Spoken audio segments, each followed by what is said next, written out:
Welcome into Locked On Knicks. Alex Wolf here, going solo today to break down the Knicks 111-97 win over the Los Angeles Clippers at home. What a way to bounce back. What a way for Julius Randle to bounce back. Definitely will talk a lot about how he looked quite a bit better in this game. Jalen Brunson maybe struggling a little bit, but still managed to put some stuff together. Barrett in his return looked fantastic, and Mitchell Robinson was an absolute force in this game. So all that and more next on Locked On Knicks.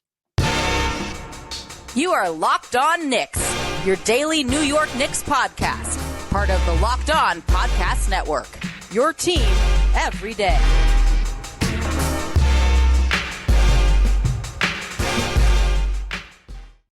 All right, welcome in to Locked On Knicks, and today's episode is brought to you by FanDuel. Make every moment more.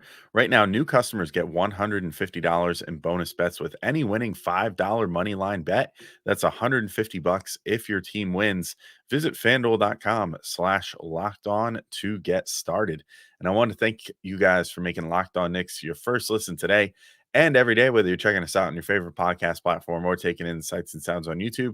We appreciate you making us part of your daily routine. Make sure you hit that notification bell on YouTube or the auto download function on your favorite podcast app so you never miss an episode. And if you want to hear our thoughts before we even record our episodes or anything else, you can check us out on Subtext, which lets you communicate with us right from the text messaging app of your phone. Check the episode description for details. I'm Alex Wolf. I'm editor-in-chief of Knicks site The Strickland, which you can find at thestrick.land. And the Knicks are back in the winning column. And I got to admit, I didn't necessarily see this one coming. I thought there might be a little new team magic, from James Harden and just that new super team in general in LA visiting. But especially with James Harden, with his history in MSG, he co-holds the scoring record in the Garden and stuff like that. It's definitely a place that he likes to play.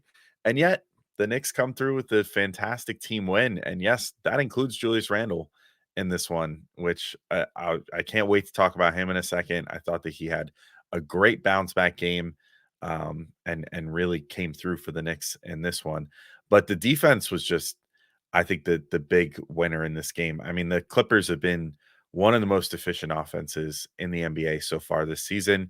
They've actually been one of the best defenses and the best offenses. If you look at I'm ashamed to say I forget the account that tweets these out, but there's this account that tweets out these graphics like usually once a week during the season that will show you where teams land on the efficiency landscape as far as top offensive and top defensive efficiency, and then places them on a nice graph where you can sort of see where they place on the curve and all that stuff. And the Clippers are way up there. They're like right up there with the Celtics as far as one of the best teams in the league so far this year, as far as their offensive and defensive efficiency working in tandem. And so it made it that much more impressive that the Knicks were able to hold these guys in check the way that they did. I really thought that the defense on Paul George was one of the biggest things, and that was truly a team effort. I went back and looked at all of his field goal attempts, and he almost had someone different guarding him every single time that he shot the ball. There was some Donte DiVincenzo, there was some Josh Hart, some RJ Barrett. I believe there was a switch with Isaiah Hartenstein, who guarded a step back three pretty well on the perimeter. I mean, it was just truly a good team effort to keep probably the guy that could have made the difference in this game had he gotten hot in check pretty much the whole game. And that was huge. They also didn't let the Harden debut get to them. Harden himself didn't, find some of his otherworldly scoring talent in this game, and they managed to defend him pretty well as well. And sort of, I mean, granted, he was working in short stints, so it's tough to totally say that it was like all the Knicks and not partly just that he didn't play a ton of minutes. I forget exactly how many minutes he ended up playing. Let's check real quick. I guess he did end up at 31 and a half minutes. So, he played in kind of short bursts, but overall, it never really got super comfortable. Ended up scoring 17 points on 6 of 9 shooting, but was a minus 18, which was tied for worst on the Clippers in this game, which probably had something to do with the fact that he was brand new, getting integrated into that team. And the Knicks did a pretty good job defending him and kind of, getting the ball out of his hands when they could, thus only 9 shot attempts. But I really thought the defense led to transition too, which unlocked for the first half was mostly a sort of a stagnant half court offense. And I shouldn't say stagnant. It was stagnant only in that the shots that the Knicks were generating weren't falling, but it just seemed like it wasn't creating scores, which is what you need. And they needed to find a different way to get the ball in the hoop because they just couldn't hit the three in the first half. They were having a hard time getting all the way to the hoop and finishing there. And I think that was what kind of led to the second half where the defense ratcheted up a bit. And especially at the late third to early fourth, and then just all the way through the fourth quarter, the defense just got to a new level. The transition, play got to a new level with that bench unit, and the Knicks were able to pull away and get what ultimately ended up being a 14-point win when they were tied going into the fourth quarter. So it was crazy, crazy good fourth quarter. Also, Clyde noted this, like even in the first half when the shots weren't going down, the team was passing a ton. So the game felt a lot more like the first couple games in the first half. It's just the shots weren't falling, which is frustrating. But all in all, I think that the Knicks did a good job of moving the ball and not letting things stick, not having possessions like in the last couple of games where you have, Brunson obviously scored like crazy in the Milwaukee game, but there are times where I think the ball sticks to him a little too much. Obviously, it had been sticking to Randall way too much. There was way, way less of that in this game, which is super important. I think if the Knicks are going to be good this year, they're going to have to embrace the fact that they have a lot of really good passers and a lot of pretty good shooters on this team, and they should look to get them involved as much as they can. Julius Randle was definitely one of those guys, one of the catalysts that was getting the shooters involved. He ends with 27 points, easily his best game of the season. 9 of 21 shooting, 3 of 8 from three, 6 of 6 from the free throw line, 10 boards, 3 assists. But the 3 assists, I don't think show just how good he was overall passing the ball. He didn't have the 3 going early. He was just 1 of 4 in the first half. So then by quick math there, that means that he went 2 of 4 in the second half, so 50% in the second half. But he was attacking the hoop early and often. He managed to get himself going that way, including drawing some free throws, which we saw he made all of, which is amazing. But that this was what Gavin and I were literally talking about this morning. And so maybe Julius is like a Locked On Knicks listener or something, because he got himself going by getting to the hoop and getting all the way in there and trying to find easier opportunities for himself to kind of get himself going again. And I think that's going to be key for him. Like do the things that you can do. Get all the way to the hoop. You're super strong and you're explosive. And maybe you're not totally there with your ankle yet, but when you see how well he could get to the hoop against, quite frankly, a really good defensive unit with a lot of defenders that could have shut him down in this game with Kawhi Leonard, Paul George, um, James Harden, who's actually a pretty good big man defender in the post and stuff. Like he really did some work in this game and managed to create a lot of opportunities for himself, and then use that. You could literally hear, when he was getting the ball later in the game, you could hear the Clippers yelling out for doubles on him and like yelling like, "Hey, get on Randall, get on Randall." And he was leveraging that and kicking it back out, starting those swing, swing, swing sequences. And so that's why I say like he might not have gotten as many assists as his passing impact dictated, but I mean he was doing a really good job of doing what is the best version of Julius Randle, which is someone who can do enough to gravitate the defense and then attack that over and over and over again. And I thought he did really good with that. But I gotta say, and I mean, look, this maybe is going to come across a little Debbie Downery. I'm still a little worried about his demeanor. And I'm no like body language expert. I'm not a sports psychologist or anything like that. But last year we saw a ton of when Julius was playing as well as he played in this game. He would have been super happy go lucky. He would have been, bumping up against guys and like running up and doing chest bumps and shoulder bumps with Obi Toppin or whoever. Like when he was going back to the bench, and he would have a good time. Sometimes you could see him smiling on the floor and enjoying himself. In this game, he still seemed very stoic. I mean, he still looked every bit as uh, just not happy, I guess is the only way to put it, as in the previous few games. And so that's a little worrisome to me. Although he was playing within team concept and whatever, I don't know, just kind of like I was trying to think of an analogy, and the analogy I could think of was like he was like when you were in high, and maybe this is me dating myself as being from the from the mid 2000s, but it's like in high school, I should say, but it's like you had like like an emo kid in class, you know, that like is all sullen looking all the time and, you know, is like trying to just kind of like be a loner, do their own thing, you know, like not really, you know, interact or whatever. But then you could also tell that they were super smart and were really good at math class. So even though they didn't want to show you that they were good at math class or that, you know, they were getting good grades or whatever, they just kind of sulked their way through it. I don't know. That kind of felt like how Julius was in this game. Like he's just wanted to show up, get his work done, didn't want to celebrate too much. Even got a little like I don't want to say forceful at times, but there were a couple times where guys were kind of in his space, and even his own teammates, he was kind of putting a hand in their back and be like, "Get out of here, go find your spot or whatever. I'm going to start the offense up."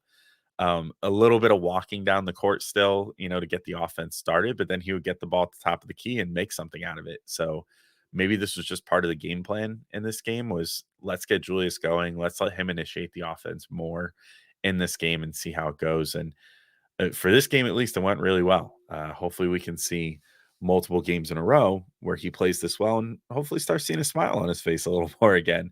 I don't know. I want to see happy Zen Julius from last year again and not unhappy, begrudgingly being good Julius that we saw in this game. But it is what it is. I guess we'll see how things progress from there. But Mitchell Robinson was fantastic in this game. Maybe the Knicks' best player, which is saying something because RJ Barrett was also fantastic too. And I want to talk about him in just a moment as well. But first, I do have to remind you all that today's show is brought to you by FanDuel.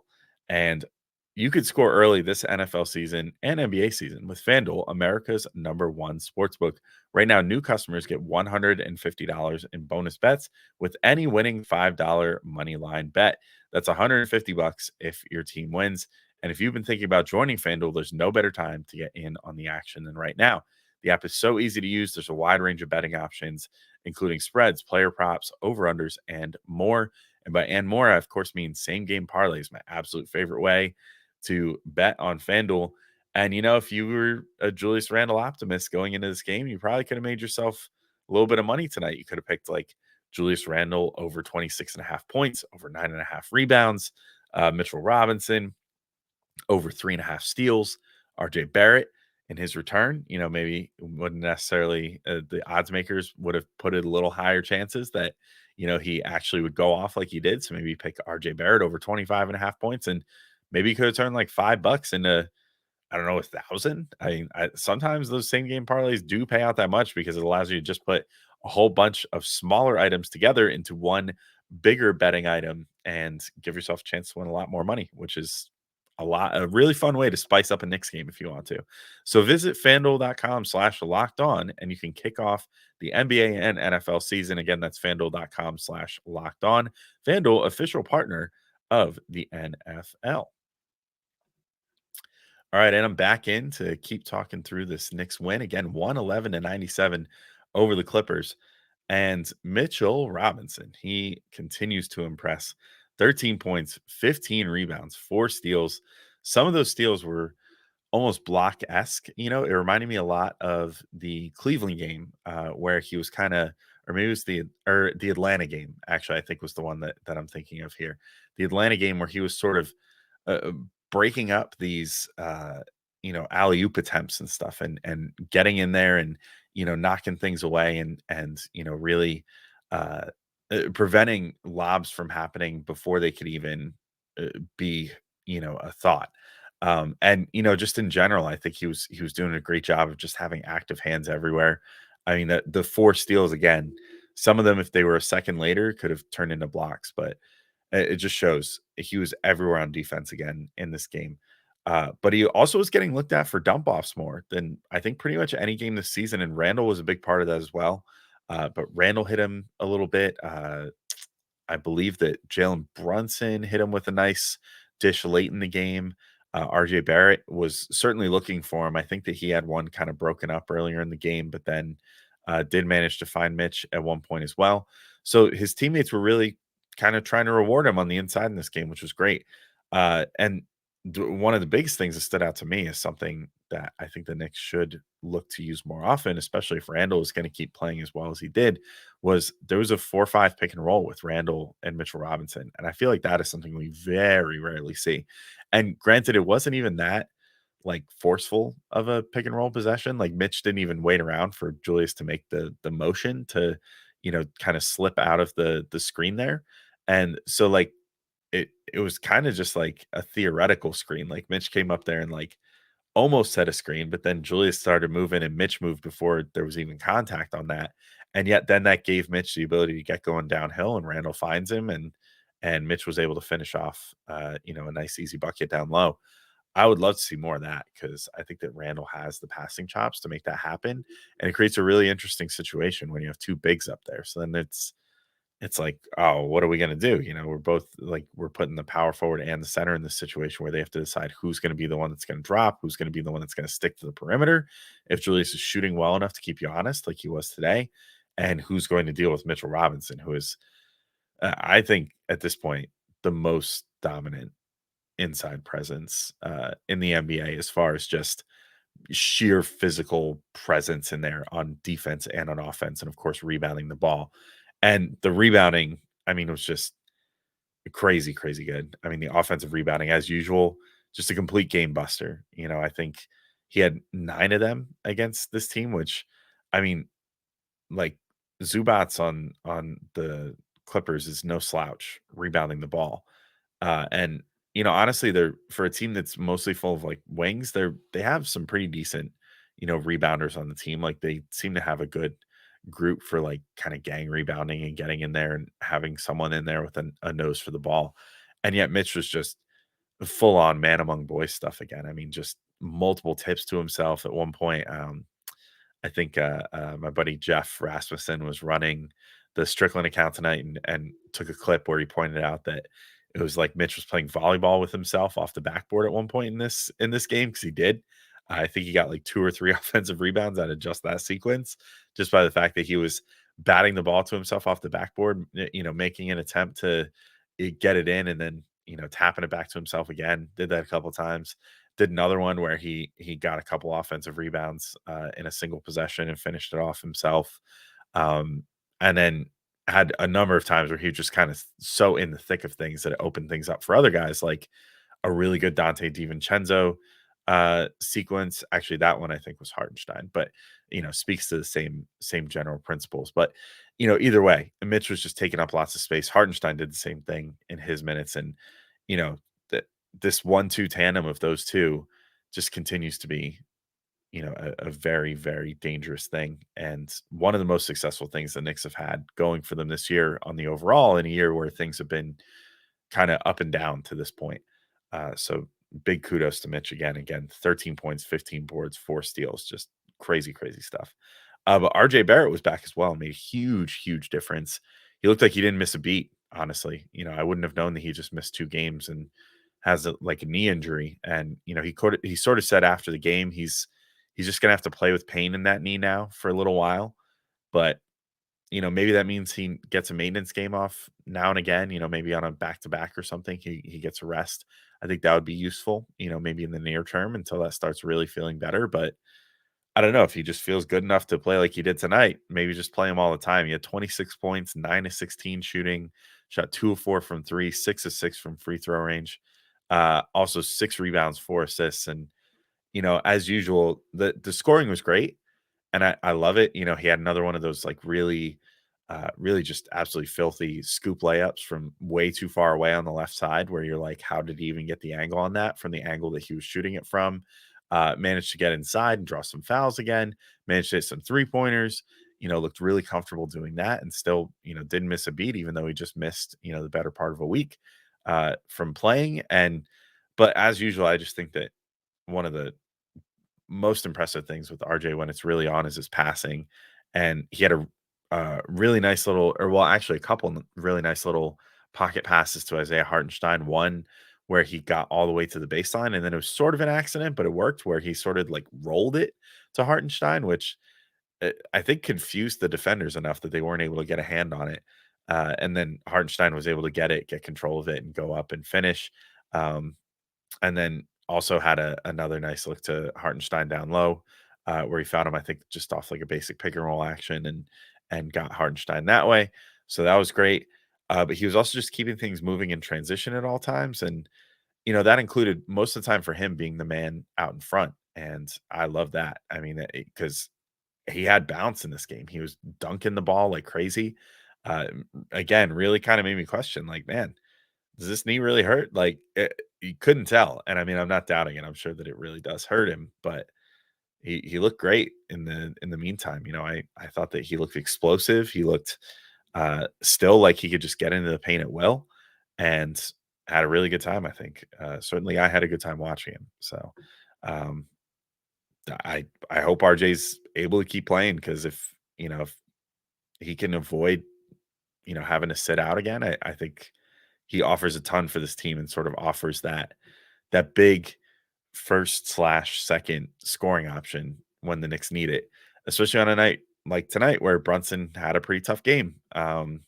He still managed to, provide a little creation and stuff, and played pretty well on defense. But Brunson definitely had a tough shooting night, which I want to get to in the next segment, along with the just highlighting the absolute dynamite combo of Donte DiVincenzo, Immanuel Quickley, and Josh Hart, who were the real catalyst of pushing this game out of reach in the fourth quarter. But first, I got to remind you all that today's show is brought to you by Jase Medical. And our buddies at Jase Medical. Well, you know what? Talking about buddies, you and I, listener, we're kind of buddies. We talk together a lot. We get fired up together on wins and losses, who starts and who sits, how Julius Randle's playing, all that stuff.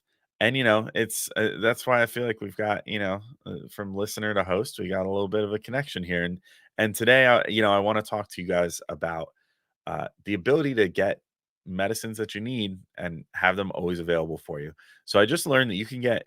I mean, this might be something that you really need, especially for those certain weekend nights or whatever. But you can get a 1-year supply of ED medications through Jase Medical, and you realize what that means. You can bring on extended travel. You can, if there's ever any issues in your area because of any sort of natural disaster or supply chain issue or whatever, you're covered. You don't have to worry about whether you can get your refill of your generics for Cialis, Viagra, or Revatio prescriptions. And this is possible because of our friends at Jase Medical. So go online right now at jasemedical.com to receive your 12-month supply of your daily medication. Remember to use promo code LOCKEDON at checkout for a discount as well. A verified customer had this to say about Jase: "I'm thankful for this service. Supply chain issues caused me to cut pills in half to have it. Order most of my daily meds with a year supply. I also ordered the antibiotic kit. I feel secure now. Prices are lower than local pharmacies, and I highly recommend this for everyone." Pretty ringing endorsement. So if you or someone you love would like to get some peace of mind by having a year's supply of any daily med that you use all the time, go to jasemedical.com to see if it's offered for you. Remember to use promo code LOCKEDON for $20 off your purchase at jasemedical.com. All right, and I'm back in to finish talking about this big win for the Knicks one more time, because I love reading winning scores. 111-97. The Knicks end up beating the New Look Clippers with James Harden making his debut.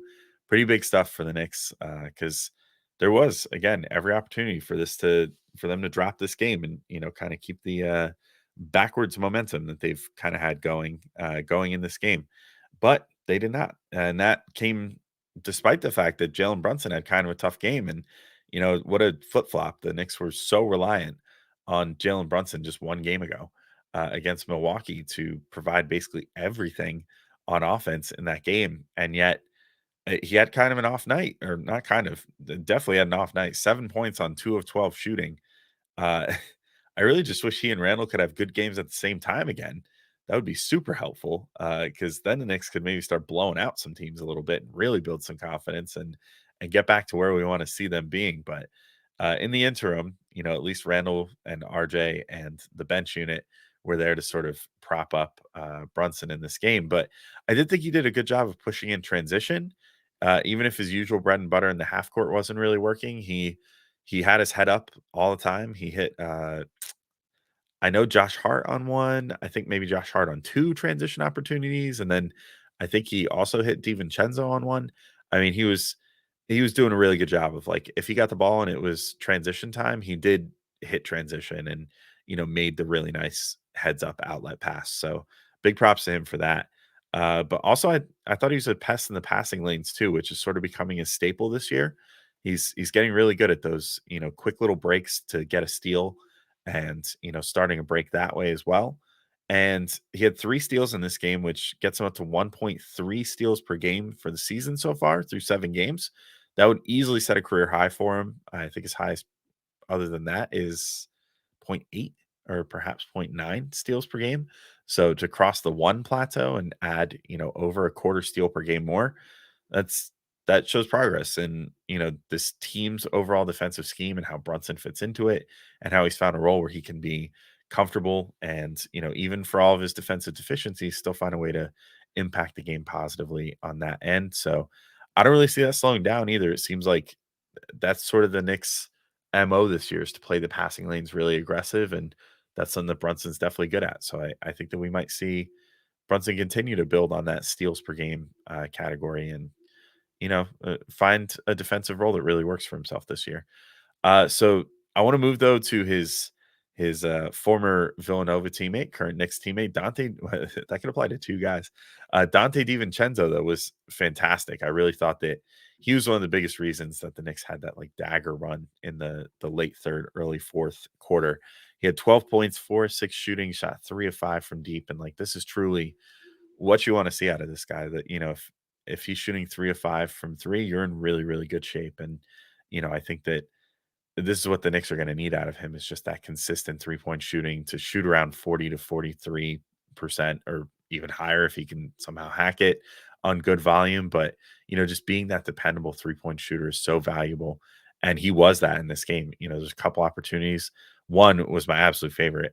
He had this awesome sequence where he got a hustle offensive rebound, which I almost mistakenly said was with Mitch out there, but I'm now 99% certain was Hartenstein out there in my mind's eye. Either way, Hartenstein was kind of doing the dirty work, keeping bodies occupied underneath, and DiVincenzo just blitzes in there, grabs the ball, and then doesn't try to immediately go back up for it amongst all of the taller guys. Instead, smartly kicks it back outside and relocates himself to the corner. Immanuel Quickley then kicks it. I believe this went IQ to RJ to a quick pass to DiVincenzo, but it might have just been IQ to DiVincenzo. Either way, finds himself back in the corner and he's like, I'll do it myself, and does it himself, makes a 3 there.